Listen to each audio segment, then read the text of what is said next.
ಎಲ್ಲರಿಗೂ ನಮಸ್ಕಾರ. ಥಟ್ ಅಂತ ಹೇಳಿ ಕ್ವಿಜ್ ಕಾರ್ಯಕ್ರಮಕ್ಕೆ ತಮಗೆಲ್ಲ ಸ್ವಾಗತ. ಭಗವದ್ಗೀತೆ ಮನುಷ್ಯ ಗ್ರಹಿಸಿದಂಥ ಬದುಕಿನ ತಿಳಿವು ಭಗವದ್ಗೀತೆಯಲ್ಲಿ ಇರುವ ಹಾಗೆ ಮತ್ಯಾವ ಕೃತಿಯಲ್ಲೂ ಇಲ್ಲ ಅಂದರೆ ಅದು ಅತಿಶಯ ಆಗಲಾರದು. ಭಗವದ್ಗೀತೆಯನ್ನು ಅರ್ಥ ಮಾಡಿಕೊಳ್ಳಿಕ್ಕೆ ಅದೆಷ್ಟು ಜನ ಅದೆಷ್ಟು ಶತಮಾನಗಳಿಂದ ಪ್ರಯತ್ನಿಸ್ತಾ ಇದ್ದಾರೆ ಗೊತ್ತಿಲ್ಲ. ಆದರೂ ಭಗವದ್ಗೀತೆಯನ್ನು ಪೂರ್ಣ ತಿಳಿದಿದ್ದೇವಾ ಅಂತ ಪ್ರಶ್ನೆ ಕೇಳುತ್ತಂದರೆ ತಿಳಿದಿದ್ದೇವೆ ಅನ್ನೋವರು ಕಡಿಮೆ. ಆದರೆ ಜನಸಾಮಾನ್ಯರಿಗೆ ಅರ್ಥ ಆಗುವ ರೀತಿಯಲ್ಲಿ ಭಗವದ್ಗೀತೆಯ ಬಗ್ಗೆ ಸೊಗಸಾದ ಒಂದು ಪುಸ್ತಕವನ್ನು ಬರೆದಿದ್ದಾರೆ ಜಗದೀಶ್ ಶರ್ಮಾ ಸಂಪಾ ಅವರು. ಭಗವದ್ಗೀತೆ ನಿಮಗೆ ಬೇಕಾದ್ದು ಭಗವದ್ಗೀತೆಯಲ್ಲಿದೆ ಎನ್ನುವ ಈ ಒಂದು ಪುಟ್ಟ ಪುಸ್ತಕ ಎಷ್ಟು ಸರಳವಾಗಿ ಬರೀತಾರೆ ಅನ್ನೋದಕ್ಕೆ ಒಂದು ಪುಟ್ಟ ಭಾಗವನ್ನು ನೋಡೋಣ. ಸಾಯುವುದು ದೇಹ, ಆತ್ಮಕ್ಕೆ ಸಾವಿಲ್ಲ ಅಂತಕ್ಕಂಥ ಒಂದು ಪುಟ್ಟ ಭಾಗ. ದೇಹ ಬೇರೆ, ಆತ್ಮ ಬೇರೆ. ನಾನು ಎಂದು ಗುರುತಿಸುತ್ತೇವಲ್ಲ, ಅದು ಆತ್ಮ. ನನ್ನ ದೇಹ, ನನ್ನ ಕಣ್ಣು, ನನ್ನ ಕಾಲು, ನನ್ನ ಮನಸ್ಸು ಎನ್ನುವಲ್ಲಿ ಈ ನನ್ನ ಎನ್ನುವುದು ಆತ್ಮವನ್ನು, ಅದು ಅವಿನಾಶಿ. ಅದನ್ನು ಯಾರಿಗೂ ಸಾಯಿಸಲಾಗದು. ದೇಹ ಅಳಿಯುತ್ತದೆ, ಆದರೆ ಆತ್ಮ ಉಳಿದೇ ಇರುತ್ತದೆ. ಆತ್ಮ ಹುಟ್ಟುವುದಿಲ್ಲ, ಹಾಗಾಗಿ ಅದಕ್ಕೆ ಸಾವಿಲ್ಲ. ಯಾವುದು ಹುಟ್ಟಿದೆಯೋ ಅದು ಇಲ್ಲವಾಗಬೇಕು. ಇದು ಸೃಷ್ಟಿಯ ನಿಯಮ. ದೇಹ ಹುಟ್ಟಿತು, ಹಾಗಾಗಿ ಸತ್ತಿತು. ಆತ್ಮ ಇಂದು ನಿನ್ನೆಯದು ಅಲ್ಲ, ಅದು ಬಹಳ ಹಳೆಯದು, ಪುರಾತನ. ಹಾಗೆಯೇ ಅದು ಸನಾತನವೂ ಹೌದು. ಸನಾತನ ಎಂದರೆ ನಿನ್ನೆಯೂ ಇದ್ದು, ಇಂದೂ ಇದ್ದು, ಮುಂದೂ ಇರುವಂಥದ್ದು, ಅದು ಸನಾತನ. ಆತ್ಮವನ್ನು ಆಯುಧದಿಂದ ಸೀಳಲಾಗದು, ಬೆಂಕಿಯಿಂದ ಸುಡಲಾಗದು, ನೀರು ಅದನ್ನು ನೆನೆಸದು, ಗಾಳಿ ಅದನ್ನು ಒಣಗಿಸದು. ಅದನ್ನು ಅರ್ಥ ಮಾಡಿಕೊಳ್ಳುವುದು ಕಷ್ಟವೇ, ಯಾಕೆಂದರೆ ಅದು ಕಾಣುವುದಿಲ್ಲ. ವಸ್ತು ಕಂಡರೆ, ಕೈಗೆ ಸಿಕ್ಕರೆ ಅದನ್ನು ಅರಿಯಬಹುದು. ಇದೇ ಕಾರಣದಿಂದ ಆತ್ಮದ ಬಗ್ಗೆ ಊಹಿಸುವುದು ಸುಲಭವಲ್ಲ. ಎಲ್ಲದಕ್ಕೂ 6 ಸ್ಥಿತಿಗಳಿವೆ. ಹುಟ್ಟುತ್ತವೆ, ಇರುತ್ತವೆ, ಬೆಳೆಯುತ್ತವೆ, ಬದಲಾಗುತ್ತವೆ, ಕ್ಷೀಣವಾಗುತ್ತವೆ ಮತ್ತು ಇಲ್ಲವಾಗುತ್ತವೆ. ಆತ್ಮಕ್ಕೆ ಈ ಸ್ಥಿತಿಗಳು ಇಲ್ಲ, ಅದು ಒಂದೇ ರೀತಿಯಲ್ಲಿ ಇರುತ್ತದೆ. ಹೀಗೆ ಭಗವದ್ಗೀತೆಯಲ್ಲಿ ಬರುವಂಥ ಕ್ಲಿಷ್ಟಕರವಾದ ವಿಚಾರಗಳು ಏನಿದೆ ಅದನ್ನು ಅರ್ಧ ಪುಟ, ಒಂದು ಪುಟದಲ್ಲಿ ಅತ್ಯಂತ ಸರಳವಾಗಿ ವಿವರಿಸ್ತಾರೆ ಜಗದೀಶ್ ಶರ್ಮಾ ಸಂಪಾ ಅವರು. ಹಾಗಾಗಿ ಭಗವದ್ಗೀತೆಯ ಮೂಲ ತಿಳಿವನ್ನು ಪಡೆಯೋದಕ್ಕೆ ಈ ಒಂದು ಪುಟ್ಟ ಪುಸ್ತಕವನ್ನು ಓದಬಹುದು. ಕಾರ್ಯಕ್ರಮವನ್ನು ಆರಂಭಿಸ್ತಾ ಇದ್ದೇವೆ. ಸ್ಪರ್ಧಿಗಳ ಪರಿಚಯ. ಮೊದಲ ಸ್ಪರ್ಧಿ. ನಮಸ್ಕಾರ, ನನ್ನ ಹೆಸರು ದೀಪಾ ಶೆಟ್ಟಿ. ನಾನು ಪ್ರಸ್ತುತ ಬೆಂಗಳೂರಿನ ಗುಂಜೂರಿನಲ್ಲಿ ವಾಸವಾಗಿದ್ದೇನೆ ಹಾಗೂ ಖಾಸಗಿ ಸಂಸ್ಥೆಯಲ್ಲಿ ಕೆಲಸ ನಿರ್ವಹಿಸುತ್ತಿದ್ದೇನೆ. ಪುಸ್ತಕಗಳನ್ನು ಓದುವುದು ನನ್ನ ಹವ್ಯಾಸ.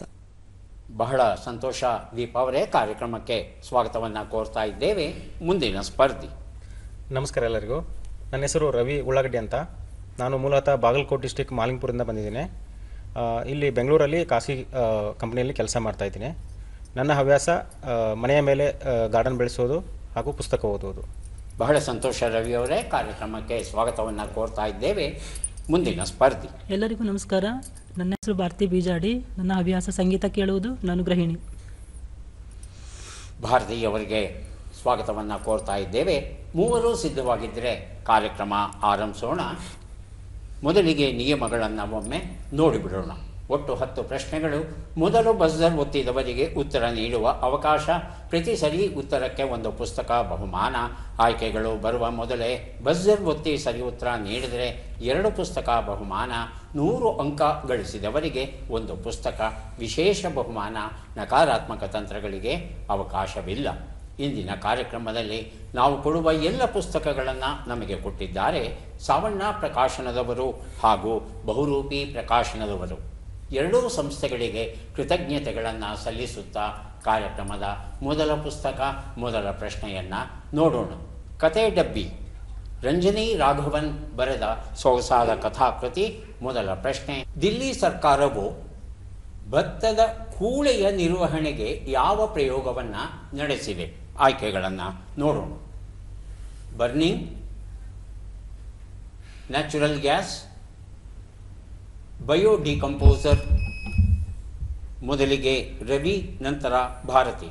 ಬಯೋ ಡಿಕಂಪೋಸರ್ ಆಯ್ಕೆ 3, ಭಾರತಿ 3 ಆಯ್ಕೆ 3 ಆಯ್ಕೆ 4. Bio locust. ಉತ್ತರವನ್ನು ನೋಡೋಣ. ಬಯೋ ಡಿಕಂಪೋಸರ್ ಅನ್ನೋದು ಸರಿಯಾದ ಉತ್ತರ ಆಗಿತ್ತು. ಈ ಉತ್ತರವನ್ನು ರವಿ ಕೊಟ್ಟದ್ದಲ್ವಾ? ರವಿ ಅವರಿಗೆ ಕತೆ ಡಬ್ಬಿ ಎನ್ನುವ ಈ ಒಂದು ಪುಸ್ತಕವನ್ನು ಕೊಡ್ತಾ ಇದ್ದೇವೆ. ದಿಲ್ಲಿ, ಪಂಜಾಬ್, ಹರಿಯಾಣ ಈ 3 ರಾಜ್ಯಗಳ ದೊಡ್ಡ ಸಮಸ್ಯೆ ಏನಂದರೆ ಭತ್ತದ ಕಟಾವು ಆದಮೇಲೆ ಅದರ ಬೇರು ಉಳ್ಕೊಂಡಿರುತ್ತಲ್ಲ, ಅದನ್ನು ಏನು ಮಾಡೋದು ಅಂತ. ತೆಗಿಬೇಕು ಅಂದರೆ ತುಂಬ ಖರ್ಚಾಗುತ್ತೆ. ಅದನ್ನು ತೆಗೆದ ಮೇಲೆ ಏನು ಮಾಡಬೇಕು ಅನ್ನೋದೊಂದು ಪ್ರಶ್ನೆ. ಹಾಗಾಗಿ ಬೆಂಕಿ ಹಚ್ಚಿಬಿಡ್ತಾ ಇದ್ರು. ಹೀಗೆ ಸಾವಿರಾರು ಎಕರೆಯಲ್ಲಿರುವ ಕೂಳೆಗೆ ಬೆಂಕಿ ಹಚ್ಚಿದಾಗ ಆ ಹೊಗೆ ಏನು ಹೇಳುತ್ತೆ, ಅದು ವಾಯು ಮಾಲಿನ್ಯ ಉಂಟು ಮಾಡುತ್ತೆ. ದಿಲ್ಲಿ ಹೆಚ್ಚು ತೊಂದರೆಗೆ ಒಳಗಾಗೋದು. ಯಾಕಂದರೆ ಪಂಜಾಬ್, ಹರಿಯಾಣದ ಕಡೆಯಿಂದ ಗಾಳಿ ಬೀಸಿದಾಗ ಅಷ್ಟು ಹೊಗೆ ದಿಲ್ಲಿಗೆ ಬಂದು ಮೊದಲೇ ಹಾಳಾಗಿದೆ ದಿಲ್ಲಿ, ಮತ್ತಷ್ಟು ಹಾಳಾಗ್ತಾ ಇದೆ. ಹಾಗಾಗಿ ದಿಲ್ಲಿ ಸರ್ಕಾರ ಒಂದು ಹೊಸ ಪ್ರಯೋಗವನ್ನು ಮಾಡಿದೆ. ಒಂದಷ್ಟು ಬ್ಯಾಕ್ಟೀರಿಯಾಗಳ ಇರ್ತಕ್ಕಂಥ ದ್ರವ, ವಿಶೇಷವಾದ ಬ್ಯಾಕ್ಟೀರಿಯಾಗಳು, ಅವುಗಳನ್ನು ಈ ಕೂಳೆ ಮೇಲೆ ಚಿಮುಕಿಸಿದರೆ ಅವು ಈ ಕೂಳೆಯನ್ನು ತಿಂದು ಅದನ್ನು ಹಾಗೆಯೇ ಮಣ್ಣಿನ ಫಲವತ್ತತೆಯನ್ನು ಹೆಚ್ಚಿಸುತ್ತಂತೆ. ಹೀಗೆ ಒಂದು ಹೊಸ ಪ್ರಯೋಗ ಮಾಡಿದ್ದಾರೆ. 2020ರಲ್ಲಿ ಆರಂಭವಾದಂಥ ಪ್ರಯೋಗ ಎಷ್ಟರ ಮಟ್ಟಿಗೆ ಯಶಸ್ವಿ ಆಗುತ್ತದೆ ಅನ್ನೋದನ್ನು ಕಾಲ ಮಾತ್ರ ಹೇಳಬಲ್ಲದು. ರಾಜು ಗಡ್ಡಿ ಬರೆದ ನಾನಲ್ಲ ನಮ್ಮೊಳಗಿನ ಈಗೋ ಎನ್ನುವ ಪುಸ್ತಕ ನಮ್ಮ ಪ್ರಶ್ನೆ.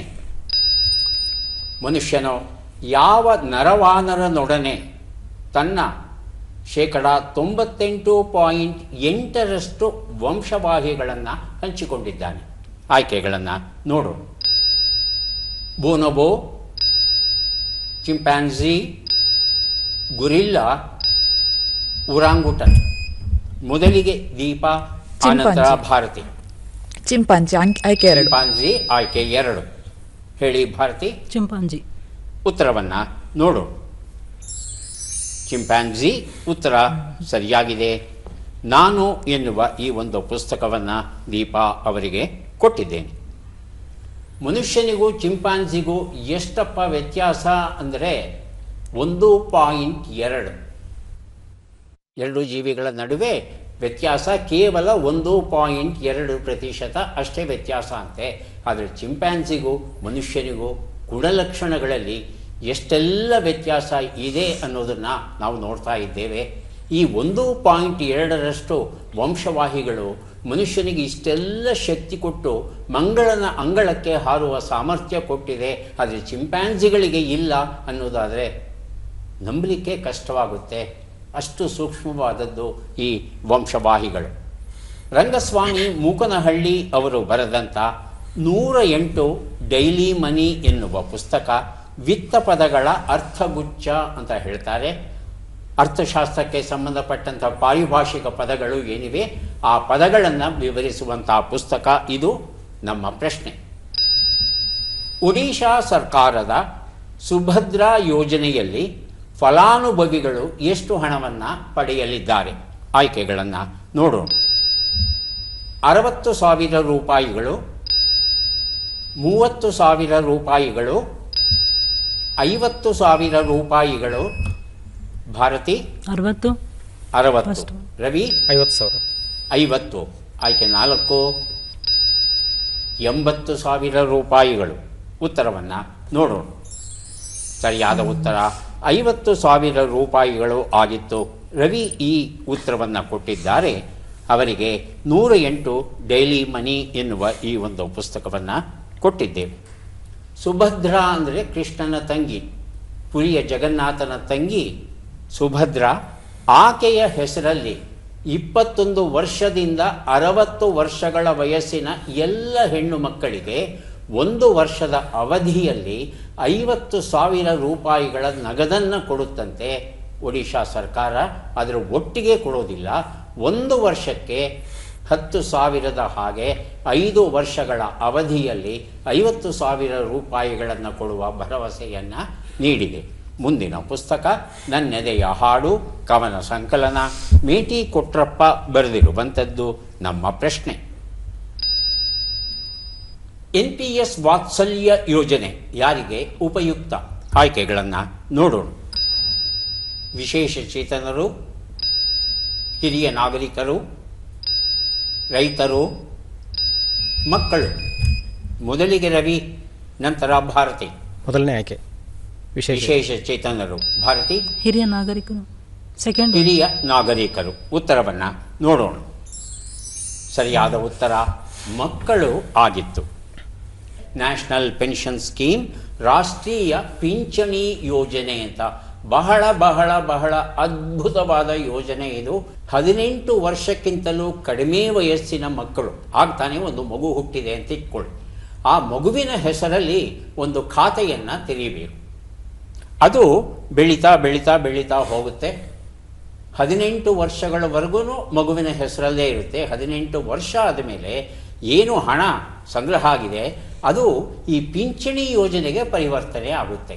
ಅಂದರೆ ಆ ಮಗು ಪಿಂಚಣಿ ತೆಗೆದುಕೊಳ್ಳುವ ವಯಸ್ಸು 60 ವರ್ಷ ಆದಾಗ ಅದಕ್ಕೆ ಒಂದು ದೊಡ್ಡ ಇಡುಗಂಟು ಸಿಗುತ್ತೆ. ಆ ಇಡುಗಂಟು ಸಿಕ್ಕಿದಾಗ ಯಾರ ಮೇಲೂ ಅವಲಂಬಿತರಾಗದೆ ಸ್ವಂತ ಬದುಕನ್ನು ನಡೆಸೋದಕ್ಕೆ ಅಗತ್ಯವಾದಷ್ಟು ಒಂದಷ್ಟು ಹಣಕಾಸು ಇರುತ್ತೆ ಆ ಮಗುವಿನ ಹೆಸರಲ್ಲಿ. ಹಾಗಾಗಿ ದಯವಿಟ್ಟು ಇಂತಹ ಒಂದು ಯೋಜನೆ ಏನಿದೆ ಇದರ ಲಾಭವನ್ನು ಪಡೆಯಿರಿ. ನಿಮ್ಮ ಮಕ್ಕಳನ್ನು ಈ NPS ವಾತ್ಸಲ್ಯ ಯೋಜನೆಯಲ್ಲಿ ತೊಡಗಿಸಿ. ಮುಂದಿನ ಪುಸ್ತಕ ಬಹುರೂಪಿ ಪ್ರಕಟಿಸಿರುವ ಗಿರೀಶ್ ಕಾರ್ನಾಡ್ ಅವರ ಕೃತಿ. ಸಂಪಾದಕರು ಜೋಗಿ. ನಮ್ಮ ಪ್ರಶ್ನೆ, ಬಿಟ್ಟಕ್ಷರಗಳನ್ನು ತುಂಬಿ. ನಿ, ಕು, ನ, ರ, ನ, ಟ. ನಿಜಕ್ಕೂ ಬಸ್ಸರ್ ಒತ್ತು ಬಿಟ್ಟು ಉತ್ತರ ಕೊಡಿ. ಮೊದಲಿಗೆ ಭಾರತಿ. ನಿಜಕ್ಕೂ ನಿಜಕ್ಕೂ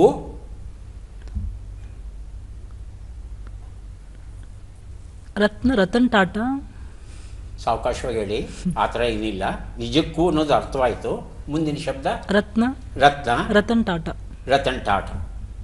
ದೀಪ ಅದೇ ಉತ್ತರವಾ? ಉತ್ತರವನ್ನು ನೋಡೋಣ. ನಿಜಕ್ಕೂ ರತನ್ ಟಾಟಾ ಅನ್ನೋದು ಸರಿಯಾದ ಉತ್ತರ. ಭಾರತಿ ಈ ಉತ್ತರ ಕೊಟ್ಟಿದ್ದಾರೆ. ಗಿರೀಶ್ ಕಾರ್ನಾಡ್ ಈ ಒಂದು ಪುಸ್ತಕವನ್ನು ಅವರಿಗೆ ಕೊಟ್ಟಿದ್ದೇವೆ. ಇದು ಮರೆಯಲಾಗದ ಕಥನ. ಡಾಕ್ಟರ್ ಹೆಂಡತಿ ಸರೋಜಿನಿ ಪಡಸಲಗಿ ಬರೆದಿರುವಂಥದ್ದು. ನಮ್ಮ ಪ್ರಶ್ನೆ, ಈ ಕೆಳಗಿನ ಲೆಕ್ಕಗಳನ್ನು ಪೂರ್ಣಗೊಳಿಸಿ ಉತ್ತರಗಳನ್ನೆಲ್ಲ ಕೂಡಿ ಅಂತಿಮ ಉತ್ತರವನ್ನು ನೀಡಿ. 43 ಕೂಡು 51, 57 ಕಳೆ 19, 12 ಗುಣಿಸು 15, 144 ಭಾಗಿಸು 9.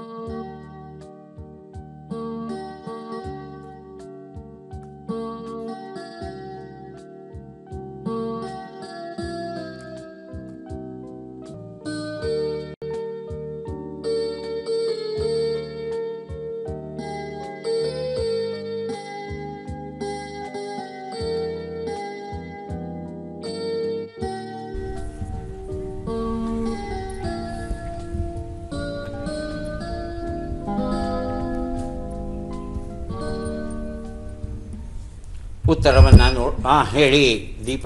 328. 328. ಹೌದಾ? ಹೇಳಿ ರವಿ. 339. ಭಿನ್ನವಾದ ಉತ್ತರ. ಭಾರತಿ ಇನ್ನೂ ಮಾಡಿಲ್ಲ. ಉತ್ತರವನ್ನು ನೋಡ್ತಾ ಹೋಗೋಣ. ಒಂದು ಉತ್ತರ 94, 38, 180, 16 ಎಲ್ಲವನ್ನು ಕೂಡಿದ್ರೆ 328 ಬಂದಿದೆ. ಈ ಉತ್ತರವನ್ನು ದೀಪ ಅವರು ಕೊಟ್ಟಿದ್ದಾರೆ. ಡಾಕ್ಟರ್ ಹೆಂಡತಿ ಈ ಒಂದು ಪುಸ್ತಕವನ್ನು ದೀಪ ಅವರಿಗೆ ಕೊಟ್ಟಿದ್ದೇನೆ. ಈಗ ಕೊಡ್ತಾ ಇದ್ದೇವೆ ಶೂನ್ಯದಿಂದತ್ತ ಎನ್ನುವ ಕಥಾ ಸಂಕಲನ. AR ಪಂಪಣ್ಣ ಇದನ್ನು ಬರೆದಿದ್ದಾರೆ. ನಮ್ಮ ಪ್ರಶ್ನೆ, ಈ ವಿಶೇಷ ಚೇತನ ಕ್ರೀಡಾಪಟುವನ್ನು ಗುರುತಿಸಿ. ಚಿತ್ರವನ್ನು ನೋಡೋಣ.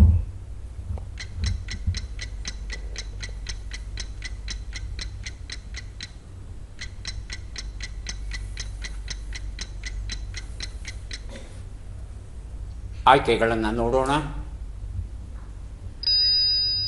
ಕಪಿಲ್ ಪರ್ಮಾರ್, ಮನೀಶ್ ನರ್ವಾಲ್, ಮರಿಯಪ್ಪನ್ ತಂಗವೇಲು, ಸುಹಾಸ್ ಯತಿರಾಜ್.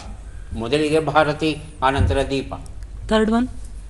ಮೂರನೇದು ಮರಿಯಪ್ಪನ್ ತಂಗವೇಲು, ದೀಪ. ಸುಹಾಸ್ ಯತಿರಾಜ್. ಸುಹಾಸ್ ಯತಿರಾಜ್. ಉತ್ತರವನ್ನು ನೋಡೋಣ. ಆದರೆ ಸರಿಯಾದ ಉತ್ತರ ಮನೀಶ್ ನರ್ವಾಲ್ ಆಗಿತ್ತು. ಮನೀಶ್ ನರ್ವಾಲ್ ಅವರು ಪಿಸ್ಟಲ್ ಶೂಟರ್. ಇವರು 2024 ಪ್ಯಾರಿಸ್ ಪ್ಯಾರಾಲಿಂಪಿಕ್ ಸ್ಪರ್ಧೆ ಏನಿದೆ ಆ ಸ್ಪರ್ಧೆಯಲ್ಲಿ ಬೆಳ್ಳಿ ಪದಕವನ್ನು ಪಡೆದಿದ್ದಾರೆ. ಇವರು ಖೇಲ್ ರತ್ನ ಪ್ರಶಸ್ತಿಯೂ ಸಹ ಇವರಿಗೆ ದೊರೆತಿದೆ. ಬಲಗೈ ಸ್ವಾಧೀನ ಇಲ್ಲ, ಹುಟ್ಟುತ್ತಾನೆ ಬಲಗೈ ಸ್ವಲ್ಪ ವಿಕಲತೆ ಹೊಂದಿರೋ ಕಾರಣ ಯಾವುದೇ ರೀತಿಯಾದ ಚಲನೆ ಇಲ್ಲದೆ ಇರತಕ್ಕಂಥ ಬಲಗೈ ಅವರಿಗೆ ನಿಷ್ಪ್ರಯೋಜಕವಾಗಿದೆ. ಎಡಗೈಯಲ್ಲೇ ಅತ್ಯುತ್ತಮ ಶೂಟರ್ ಆಗಿದ್ದಾರೆ ಮನೀಶ್ ನರ್ವಾಲ್ ಅವರು. ಮೇಘನಾ ಸುಧೀಂದ್ರ ಬರೆದ ಪಾಥೇರಸ್ ಅಂತಕ್ಕಂಥ ಪುಸ್ತಕ. ಪ್ರಶ್ನೆ, ಈ ಅಕ್ಷರಗಳನ್ನು ಸರಿಯಾಗಿ ಜೋಡಿಸಿ. ಅಕ್ಷರಗಳು ಕೊಂ ದು ದು ದ ದ ಹೋ ಹೋ. ದೀಪ ಮತ್ತು ಭಾರತಿ. ಉಂಡು ಹೋದ ಕೊಂಡು ಹೋದ. ಇಬ್ರು ಹೇಳ್ಬೇಡಿ, ಒಬ್ರು. ಉಂಡು ಹೋದ ಕೊಂಡು ಹೋದ. ಹೌದಾ ಭಾರತಿ? ಉತ್ತರವನ್ನು ನೋಡೋಣ. ಕೊಂಡು ಹೋದ ಉತ್ತರ ಸರಿಯಾಗಿದೆ. ಪಾಥೇರಸ್ ಈ ಒಂದು ಪುಸ್ತಕವನ್ನು ದೀಪ ಅವರಿಗೆ ಕೊಟ್ಟಿದ್ದೇವೆ. 3 ಪುಸ್ತಕವನ್ನು ಕೊಡೋಕೆ ಈಗ ಸಿದ್ಧವಾಗ್ತಾ ಇದ್ದೇವೆ. ಪದಬಂಧ ಬಂದಿದೆ. ಸುಳುಹುಗಳನ್ನು ನೋಡೋಣ. ಸುಳುಹುಗಳು: ದೇವತೆಗಳು ಇರುವ ಪ್ರಪಂಚ. ಆಗಲೇ ಬಜರುತ್ತಿದ್ದಾರೆ ದೀಪ. ಒಂದು ಉತ್ತರ. ದೇವತೆಗಳಿರುವ ಪ್ರಪಂಚ. ದೇವತೆಗಳು ಇರುವ ಪ್ರಪಂಚ ಯಾವುದು? ರವಿನೂ ಬಜರ್ ಹೊತ್ಬಿಟ್ಟಿದ್ದಾರೆ. ರವಿ. ದೇವತಾಲೋಕ. ದೇವತಾಲೋಕ ಆ ಥರ ಪ್ರಯೋಗ ಅಪರೂಪ ಕನ್ನಡದಲ್ಲಿ. ಭಾರತಿ. ಒಂದು ಉತ್ತರ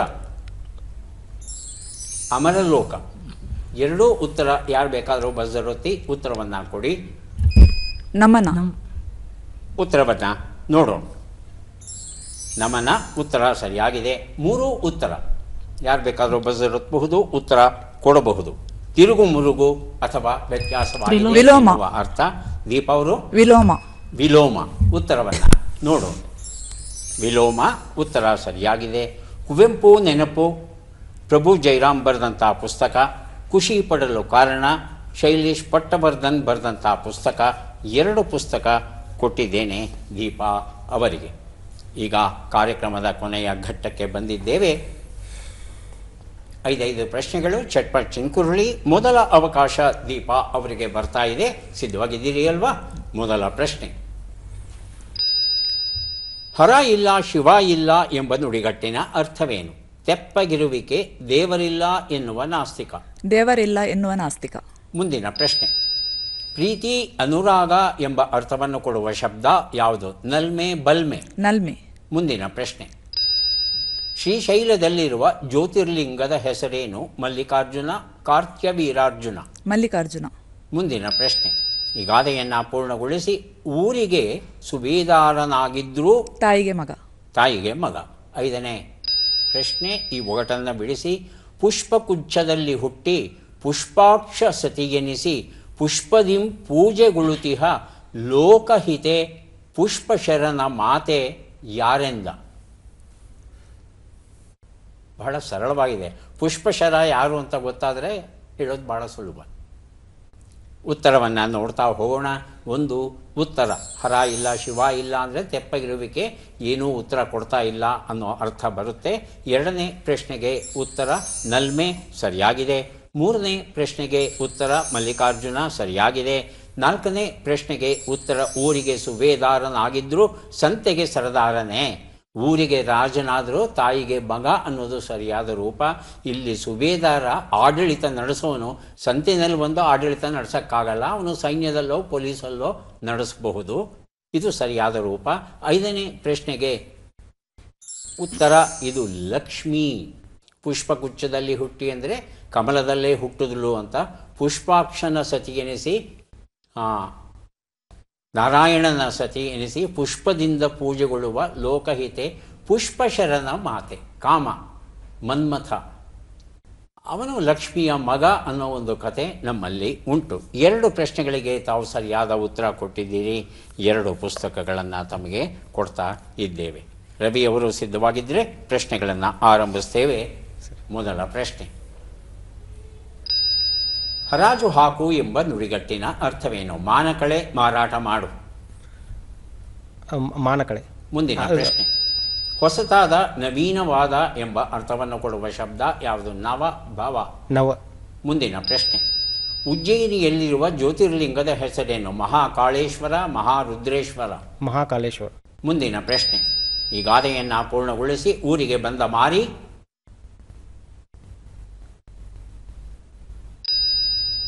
ಈ ಒಗಟನ್ನು ಬಿಡಿಸಿ. ಬಲರಾಮನಾಯುಧವ ಬಲು ಜನರು ಹಿಡಿಯುತ್ತ ತಲೆ ಹೊಡೆದು ಬಡೆದು ಮಣ್ಣಿನ ಮಕ್ಕಳಿಂದಲೇ ಜೀವನಕ್ಕೆಂದ. ಉತ್ತರವನ್ನು ನೋಡ್ತಾ ಹೋಗೋಣ. 1 ಉತ್ತರ ಹರಾಜು ಹಾಕು, ಮಾನ ಕಳೆ ಸರಿಯಾಗಿದೆ. 2ನೇ ಪ್ರಶ್ನೆಗೆ ಉತ್ತರ ನವ ಸರಿಯಾಗಿದೆ. 3ನೇ ಪ್ರಶ್ನೆಗೆ ಉತ್ತರ ಮಹಾಕಾಳೇಶ್ವರ ಸರಿಯಾಗಿದೆ. 4ನೇ ಪ್ರಶ್ನೆಗೆ ಉತ್ತರ ಊರಿಗೆ ಬಂದ ಮಾರಿ ಉಂಡಲ್ಲದೆ ಹೋಗದು, ಬಲಿಯನ್ನು ತಗೊಂಡು ಹೋಗ್ತಾಳೆ ಅನ್ನೋದು ಒಂದು ಅನುಭವದ ಮಾತು. 5ನೇ ಪ್ರಶ್ನೆಗೆ ಉತ್ತರ ಇದು ನೇಗಿಲು ಆಗಿತ್ತು. 3 ಪ್ರಶ್ನೆಗಳಿಗೆ ತಾವು ಸರಿಯಾದ ಉತ್ತರ ಕೊಟ್ಟಿದ್ದೀರಿ. ಹಾಗಾಗಿ 3 ಪುಸ್ತಕಗಳನ್ನು ತಮಗೆ ಕೊಡ್ತಾ ಇದ್ದೇವೆ. ಈಗ ಭಾರತೀ ಅವರಿಗೆ ಅವಕಾಶ ಬರ್ತಾ ಇದೆ. ಸಿದ್ಧವಾಗಿದ್ದೀರಿ ಅಲ್ವಾ? ಮೊದಲ ಪ್ರಶ್ನೆ, ಹರಿದು ಕಟ್ಟೆ ಹಾಕು ಎಂಬ ನುಡಿಗಟ್ಟಿನ ಅರ್ಥವೇನು? ಏನಾದರೂ ಸಾಧಿಸು, ಸರ್ವನಾಶ ಮಾಡು. ಏನಾದರೂ ಸಾಧಿಸು.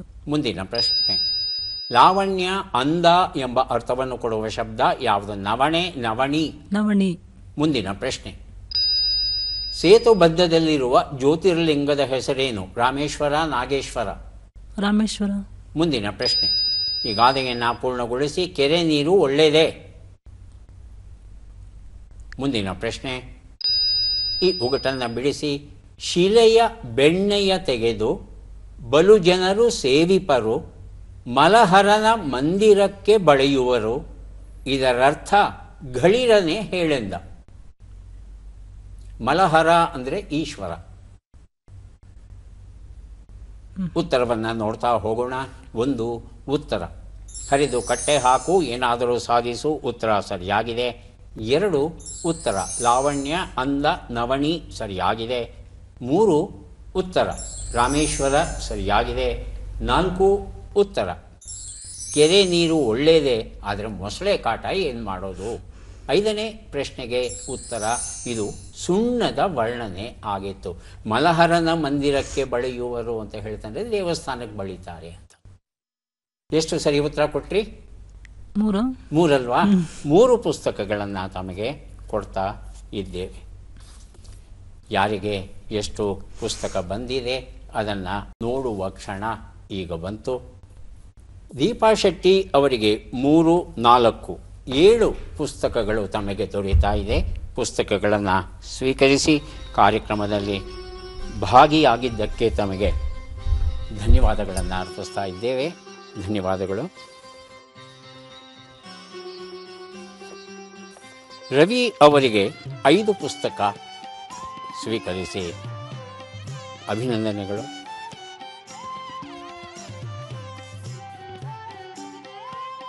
ಭಾರತಿ ಅವರಿಗೆ 4 ಪುಸ್ತಕ ಸಿಗ್ತಾ ಇದೆ, ಸ್ವೀಕರಿಸಿ ಅಭಿನಂದನೆಗಳು.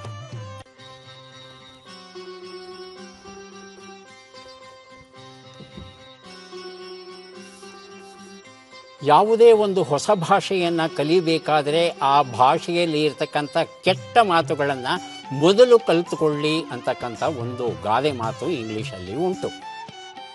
ಆದರೆ ಸಂಸ್ಕೃತ ಭಾಷೆಯಲ್ಲಿ ಕೆಟ್ಟ ಪದಗಳೇ ಇಲ್ಲ. ಇದೊಂದು ವಿಚಿತ್ರ ಆದರೂ ನಿಜ.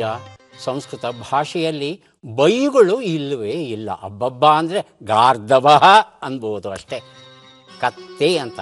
ಅದು ಬಿಟ್ಟರೆ ಬೈಗಳೇ ಇಲ್ಲವಂತೆ ಸಂಸ್ಕೃತ ಭಾಷೆಯಲ್ಲಿ. ಮತ್ತೆ ಭೇಟಿಯಾಗೋಣ. ನಮಸ್ಕಾರ.